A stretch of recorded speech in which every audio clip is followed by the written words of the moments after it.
Hello दोस्तों, स्वागत है आपका हमारे चैनल हानी वॉइस पर।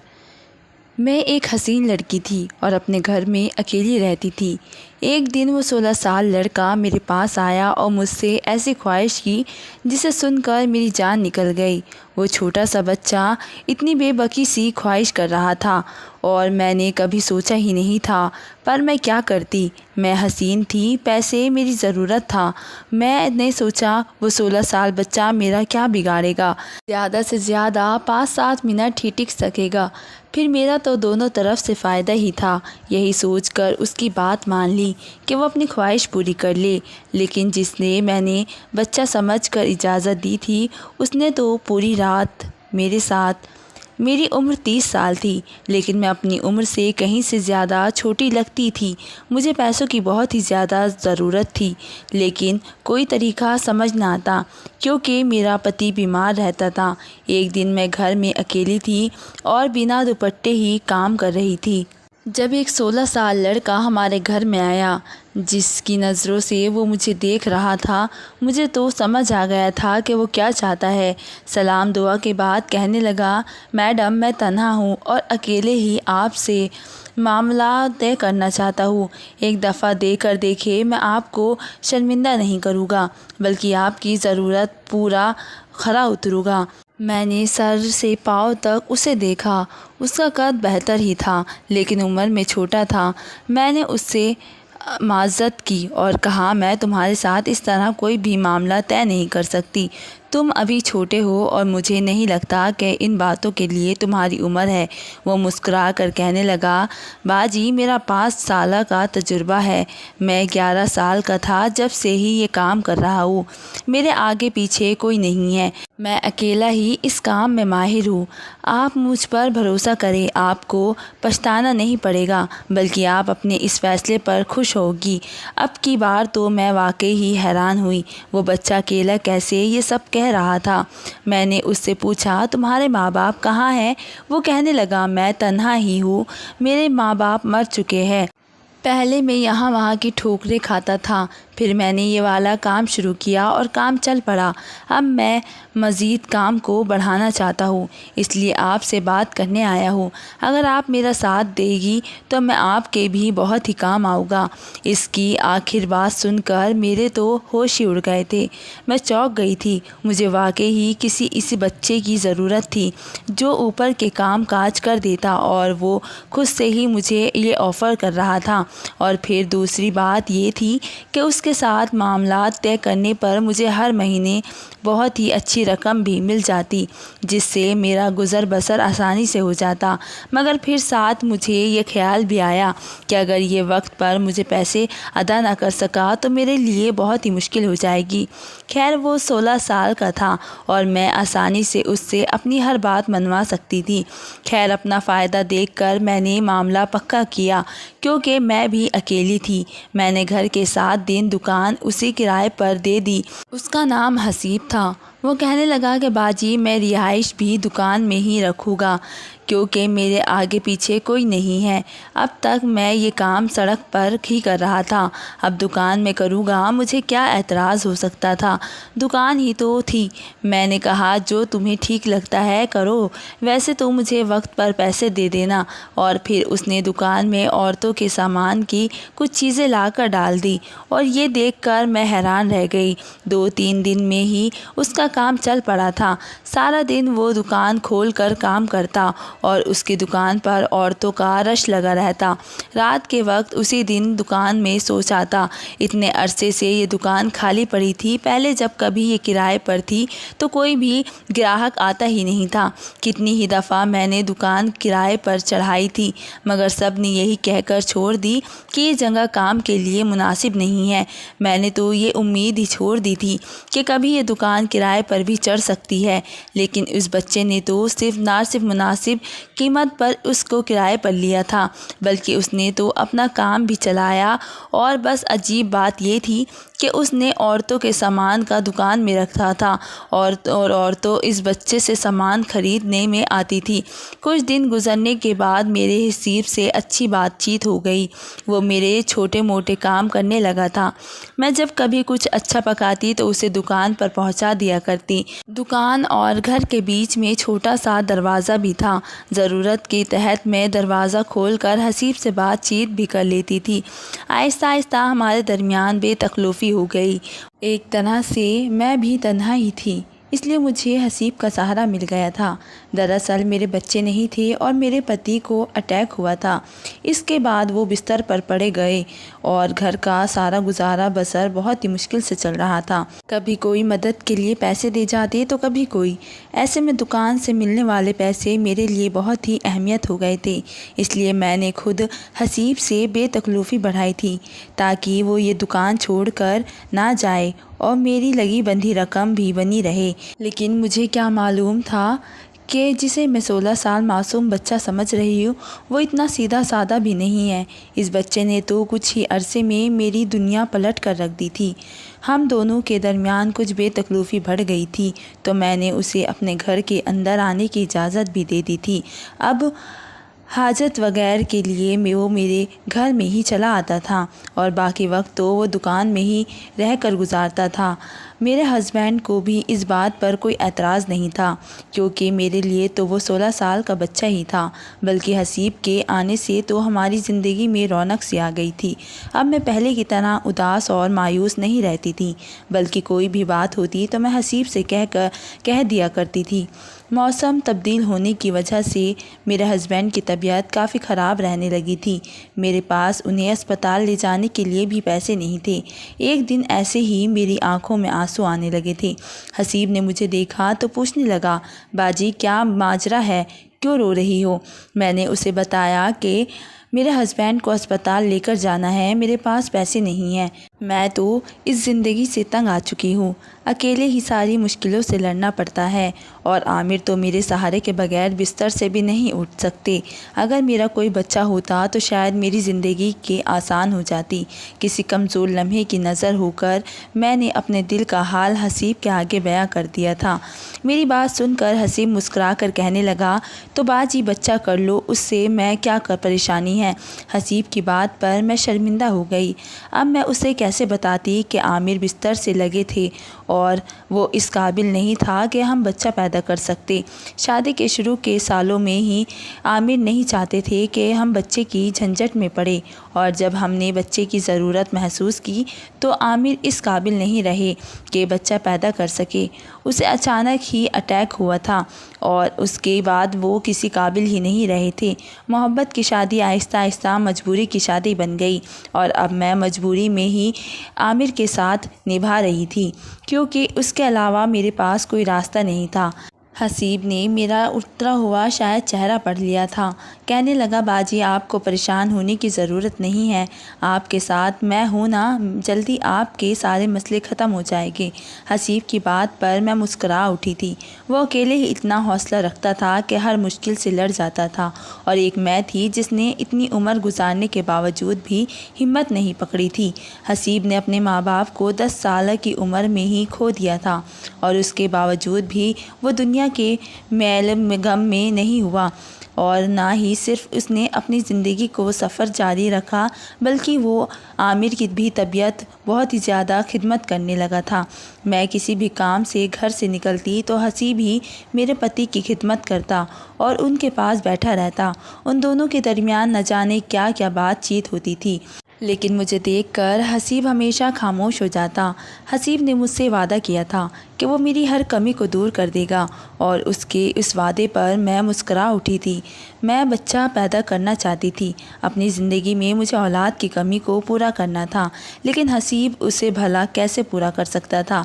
इसकी खुशी की खातिर मैंने मुस्कुराहट चेहरे पर सजाई थी और फिर इस बात को कुछ ही दिन गुजरे थे कि मुझे अपने अंदर तब्दील महसूस होनी शुरू हो गई थी। मेरी तबीयत ज़्यादा ख़राब हुई थी तो हसीब ने ही मुझे पैसे दिए और कहने लगा कि बाजी डॉक्टर को दिखा लो। उसके कहने पर मैं डॉक्टर के पास चली गई और वहाँ जाकर मुझे हैरत का बहुत ही बड़ा झटका लगा था जब मुझे पता चला कि मैं प्रेग्नेंट हूँ। ये कैसे मुमकिन था? आमिर में तो इतनी हिम्मत ही नहीं थी कि वो बाप बन सकते, तो फिर मैं प्रेग्नेंट कैसे हुई? मैं थर थर से काँपने लगी और काँपते हाथों से वो रिपोर्ट पकड़ के घर लौटी थी। और जब मैंने यही बात घर आकर डरते डरते आमिर को बताई तो वो मुस्कुरा कर कहने लगे कि हो सकता है कि मैं उस काबिल हो गया हूँ कि एक बच्चे का बाप बन सकूँ। अगर खुदा ने हमें ये खुशखबरी सुनाई है तो इसे मुस्कुरा कर कबूल कर लो। आमिर की बात पर मैं हैरान रह गई थी। क्या वाकई मैं आमिर के बच्चे की मां बनने वाली थी? ये बात ऐसी थी कि मुझे यकीन ही नहीं हो रहा था। मुझे तो आमिर की हालत में कोई भी बदलाव नज़र नहीं आया था। फिर ये कैसे मुमकिन था? खैर, मैंने भी इस बात को कबूल कर लिया कि मैं आमिर के बच्चे की मां बनने वाली हूँ। अब मैं अपना ख्याल रखने लगी। हसीब को भी ये बात पता चल गई थी। वो भी बड़ा खुश था, जैसे उसके घर बच्चे पैदा होने वाला हो। वो जब भी दुकान से फ्री होता तो हमारे घर में आता। आमिर को नहलाने धुलाने का काम उसने अपने ज़िम्मे ले लिया था। आमिर की अक्सर वही खिदमत करने लगा था, क्योंकि अब तो मेरी हालत भी ऐसी नहीं थी। पहले भी वो आमिर के पास ही आकर काफ़ी देर बैठा करता था, इसलिए तो मुझे लगता था कि हसीब के आने से हमारी ज़िंदगी बदल गई है। अब वो कभी मेरे लिए फ़्रूट लाता तो कभी जूस लाता। उसकी दुकान भी ठीक ही ठाक चल रही थी। और फिर ऐसे ही दिन पर दिन गुज़रते चले गए और पूरे 9 महीने बाद जाकर मैंने एक खूबसूरत बच्चे को जन्म दिया, जो ना ही मेरे जैसा था और ना ही आमिर जैसा। बल्कि हैरत की बात थी कि वो बहुत ही हसीब के जैसा लग रहा था। मैं कभी अपने बच्चे की शक्ल देखती तो कभी हसीब की, और फिर हसीब ने खुद ही हंसकर ऐसी बात कही कि मैं चौंक गई। कहने लगा, बाजी, दिन रात आपने मुझे इतना ज़्यादा देखा है कि आपका बच्चा भी मेरे जैसा लगने लगा है। कहते हैं कि जिसे माँ प्रेग्नेंट के दिनों में ज़्यादा देखती है तो बच्चा उस पर ही जाता है। हसीब की बात पर मैंने ना सिर्फ चौंकी थी बल्कि शर्मिंदा भी हो गई थी। इतनी कम उम्र में उसे इन सब बातों की मालूमात भी थी। खैर, मेरी गोद में बच्चा आ गया था। मेरी खुशी की इंतहा नहीं थी। मैं अपने बच्चे को लेकर घर आई तो जैसे मेरी ज़िंदगी में बाहर आ गई। लेकिन अब खर्चा पहले से भी ज़्यादा बढ़ गया था। समझ ही नहीं आ रहा था कि ये खर्चा कैसे पूरा होगा। और फिर हसीब ने ही मुझे बच्चे के खर्चे के लिए भी पैसे देने शुरू कर दिए। मेरी और मेरे बच्चे की जिम्मेदारी उसी ने पूरी तरह उठाई थी। बल्कि हमारा क्या, हमारी और मेरे पति भी। अब वो बिल्कुल भी गैर नहीं रहा था। मैं तो इसे छोटे भाइयों की तरह अजीज़ रखने लगी थी, क्योंकि उसी की बदौलत हमारे हालात अच्छे हो गए थे। और फिर मेरा बच्चा भी 6 महीने का हुआ और मुझे पता चला कि मैं फिर उम्मीद से हूँ। और मैं फिर से हैरान रह गई थी, इतनी जल्दी मैं दोबारा से कैसे प्रेग्नेंट हो सकती थी, जबकि मेरी शादी को तकरीबन 8 साल होने वाले थे और अब तक एक दफ़ा भी मैं प्रेग्नेंट नहीं हुई थी। मुझे डर लग रहा था कि मैं इतनी जल्दी दूसरे बच्चे की ज़िम्मेदारी कैसे उठाऊंगी। मेरा तो पहला बच्चा ही अभी छोटा था और फिर आमिर की ज़िम्मेदारी अलग। मैं इस परेशानी में थी कि आमिर ने मुझे समझाया और कहने लगा कि जब खुदा की तरफ से फिर नेमत मिल रही है तो उनका इनकार ना करो और इसे ले लो। जहाँ पहला बच्चा होकर हमारे पास आ गया, ऐसे ही दूसरा भी आ जाएगा। मैंने सर झटका कर आमिर से कहा कि हमारी ज़िम्मेदारी हसीब के कंधों पर है, जो हमारे कुछ नहीं लगता। ये बच्चा आएगा तो इसका खर्चा भी हसीब के कंधों पर ही आ जाएगा। खैर, मेरा दूसरा बच्चा भी उस दुनिया में आ गया। मैं 2 बच्चों में इस कदर मसरूफ़ हो गई कि मुझे आमिर का ख्याल रखने की तो फुर्सत ही नहीं मिल रही थी। इन्हें तो हसीब ने ही पूरी तरह से संभाल लिया था। वक्त बहुत ही तेज़ी से गुज़र रहा था। अब तो मेरा और हसीब का साथ इस कदर दोस्ताना था कि हम एक दूसरे से दिल की हर बात कहने लगे थे। मैं सारा दिन बच्चों के पीछे पागल होती और रात को थक कर गहरी नींद सो जाती। हसीब अक्सर रात को मेरे बच्चे संभालने के लिए जाया करता था और वो इन्हें अपने पास सुलाया लेता था। ये बात भी मेरे लिए बड़ी हैरान करने वाली थी कि 16 साल का बच्चा किस तरह सारी रात 2 बच्चों को आसानी से संभाल लेता है। हसीब ने मुझसे कभी इस बात की शिकायत नहीं की थी के बच्चा उसे तंग करते हैं या उसकी नींद खराब होती है, बल्कि वो बहुत ही खुशी से मेरे बच्चे ले जाता था और मुझे भी सुकून का सांस मिलता था। हर तरह की जिम्मेदारी हसीब ने ही उठा ली थी, चाहे वो मेरे कपड़े हो या बच्चों के। कम उम्र में ही वो हमारे पूरा घर चला रहा था, लेकिन मुझे शर्म आती थी क्योंकि वो बिल्कुल गैर है। अचानक हसीब किसी काम से कमरे में आ गया। वो ऐसे ही बेधड़क मेरे कमरे में आ गया था और आ जाया करता था।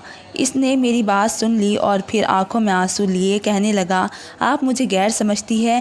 मैंने तो आपको अपना सब कुछ मान लिया है। मैं आप लोगों के खातिर कुछ भी कर सकता हूँ। मैं जान गया हूँ कि आप फिर से प्रेग्नेंट है। आप अपना ख्याल रखिए, खर्चे की फ़िक्र आप ना करें। और आपकी मैं दुकान बहुत ही बरकत है जो आपके नसीब से मुझे ये सब मिल रहा है। वो ऐसी ही बातें करता था, इसलिए मुझे वो और भी अच्छा लगता था। 3 बच्चों की माँ बनने के बाद पूरी तरह मैं बदल गई थी। मेरे अंदर अब पहले जैसी उदासी बाकी नहीं रही थी। सारा दिन कहाँ गुजरता था पता ही नहीं चलता था।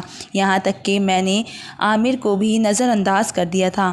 एक रात मेरे तीनों बच्चे बहुत ही ज़्यादा तंग कर रहे थे, तो हसीब आ गया और वो कहने लगा कि बाजी इन्हें मुझे दे दे और आप सुकून से सो जाए। मैंने खुशी खुशी बच्चे हसीब को पकड़ा दिए। वो हमेशा की तरह मेरे लिए दूध लेकर आया था। मेरी तरफ से दूध का गिलास बढ़ाकर कहने लगा, आप अपना ख्याल रखे करें।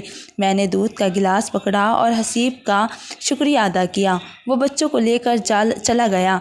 इत्तेफाक हुआ कि मेरे हाथ से वो दूध का गिलास छूटकर नीचे गिर गया और फिर मेरा काम बढ़ गया। मैंने दोबारा से कमरे की सफाई की और सफाई करके बिस्तर पर लेट गई। कुछ ही देर गुजरी थी कि मुझे ऐसा महसूस हुआ जैसे कोई मेरे कमरे में मौजूद हो। मेरी सांस रुकने लगी थी। ऐसा लग रहा था जैसे कोई चोर आया हो। और फिर मुझे अपने बिस्तर के करीब किसी का एहसास हुआ। किसी ने मेरे वजूद के साथ खेलने की कोशिश की, तो मैं उठकर बैठ गई और चीखने चिल्लाने लगी। मेरी चीखों की आवाज़ पर आमिर की भी आंख खुल गई। मैंने जल्दी से कमरे की लाइट जलाई तो ये देखकर मेरे रोंगटे खड़े हो गए कि हमारे मोहल्ले का एक आदमी मेरे ऊपर चिपकने के लिए मेरे पास खड़ा था। मैं तो उसे देखकर ही दंग रह गई थी। पहले तो वो शर्मिंदा हुआ और फिर कहने लगा, बाजी मैंने कुछ नहीं किया। आपके पति ने मुझे खुद इजाज़त दी थी कि मैं हर रात आपका सौदा करूं। इसलिए मैं कोई ना कोई ग्राहक ढूंढता और सौदा करता और पैसे ले लेता और फिर यही पैसे आप लोगों पर खर्च कर देता। और दरअसल घर के हालात की वजह से आमिर भाई बहुत ही परेशान थे और वो किसी तरह इस परेशानी को ख़त्म करना चाहते थे। और जब इन्हें पता चला कि मैं औरतों का सौदा करता हूँ तो उन्होंने खुद ही मुझे इस बात की इजाज़त दी। हर रात आपके कमरे में ही मौजूद होता हूँ। जो मेरी इज्जत से खेलना चाहता था। मेरी चीखों की आवाज़ पर हसीब भी डरता हुआ चला आया था। हसीब को देखकर वह आदमी कहने लगा, हसीब तूने तो कहा था कि ये अपने होश में नहीं होगी। मैं आसानी से अपनी ख्वाहिश पूरी कर सकता हूँ, लेकिन ये तो जाग रही है। उस आदमी की बात सुनकर मेरे कदमों तले ज़मीन निकल गई थी। हसीब भी घबरा कर मेरी तरफ देखने लगा। मुझे समझ नहीं आ रहा था ये क्या माजरा है। वह आदमी गुस्से में बस उनको गालियाँ देते हुए निकल गया और मैंने नफ़रत से हसीब से पूछा था, ये सब क्या है? तब जाकर हसीब ने मुझे कहा कि आपके पति के पास इतने पैसे नहीं थे कि वो इस घर को चला सकते, इसलिए उन्होंने मुझे मजबूर किया कि मैं आपका सौदा कर दिया करूं। इसलिए जब कोई ग्राहक मिलता तो मैं आपके बच्चों को ले जाता और नींद की दवा में दूध में डालकर आपको दे देता और आप सो जाती और ग्राहक आपको इस्तेमाल करके चला जाता। ये तीनों बच्चे भी किसी न किसी ग्राहक के ही है, क्योंकि आमिर भाई तो बाप बनने की सहूलियत में नहीं रखते। और मैंने आपके साथ कुछ गलत नहीं किया। जो आपके पति ने कहा है मैंने सिर्फ वही किया है। मैंने आपको उसकी मर्ज़ी से ही बेचा है। हसीब की बात सुनकर मेरे रोंगटे खड़े हो गए थे। मैंने हैरत से पलटकर आमिर को देखा तो वो नज़रें चुरा गए। फिर खुद ही कहने लगे कि मेरी बीमारी की वजह से घर के हालात बहुत ही ज़्यादा ख़राब हो गए थे और मैं तुम्हें औलाद भी नहीं दे सका। खाने के भी लाले पड़ने लगे थे। ये सब देखकर मेरा दिल जलता था। कुछ दिनों नहीं कर सकता था और इसलिए जब मुझे अंदाज़ा हो गया कि हसीब कैसा काम करता है तो मैंने खुद उससे कहा कि ये हर रात वो तुम्हें किसी न किसी को बेच दिया करे। मैं तो खुद नींद की दवाइयाँ लेकर सोता था, इसलिए मुझे कुछ पता ही नहीं चलता था। हसीब ही किसी ग्राहक को लाता और फिर सुबह होने से पहले ग्राहक को लौट जाता। और बच्चे होने से तुम खुश हो गई। हमारे घर के हालात भी बदल गए और मैं बस इतना ही चाहता था। आमिर की बात सुनकर मैंने अपना सर पकड़ लिया था। मुझे यकीन नहीं आ रहा था कि मेरे पति ने मुझ पर इतना बड़ा जुल्म किया है। घर के हालात को बदलने के लिए और मेरे गोद को भरने के लिए हसीब के साथ मिलकर उसने मेरे ही वजूद का सौदा किया है। मैं ज़ोर कतार रोने लगी थी। जब रोते रोते कुछ संभली तो मैंने हसीब के आगे हाथ जोड़ दिए और कहा कि हमारी ज़िंदगी से चले जाओ। तुम्हारे आने से पहले हम फाका ज़रूर थे लेकिन मेरे पति ने कभी भी मेरी इज़्ज़त का सौदा नहीं किया था, ना ही उनके दिल में कभी ऐसा कोई ख्याल आया था। यकीनन ये सब तुम्हारी पढ़ाई हुई पट्टी है। मुझे समझ आ गया है कि तुमने औरतों की ख़ास दुकान क्यों खोली थी। इसी बहाने तुम औरतों की मजबूरियों का सौदा करते हो। मैंने हसीब को फ़ौरन दुकान खाली करने को कह दिया और उसकी गोद से अपने बच्चे भी छीन लिए और मेरे छोटे छोटे 3 बच्चे मेरे सामने खड़े थे, जिनके बाप का मुझे इल्म नहीं था। मुझे तो अपने आप पर अफसोस था। मैं किस कदर बेखौफ निकली थी, जो ये जान नहीं पाई थी कि ये बच्चे मेरे पति के नहीं हैं, क्योंकि मैं उन दोनों मर्दों के हाथों बेफौक बन गई थी। मेरा मुजरिम सिर्फ हसीब नहीं था बल्कि आमिर भी थे। लेकिन मैं क्या करती। मैं आमिर के निकाह में थी और उनकी हालात ऐसी नहीं थी कि मैं उन्हें छोड़ देती। इसलिए मैंने मजबूरी के नाते उनके साथ गुजारा और हसीब दुकान छोड़कर चला गया था। मैंने उसी दुकान में कुछ जमा पैसों से औरतों का सामान डाल दिया और ख़ुद वो दुकान चलाने लगी। ग्राहक तो पहले ही बन चुके थे, इसलिए मेरी दुकान चल गई और गुजारा होने लगा।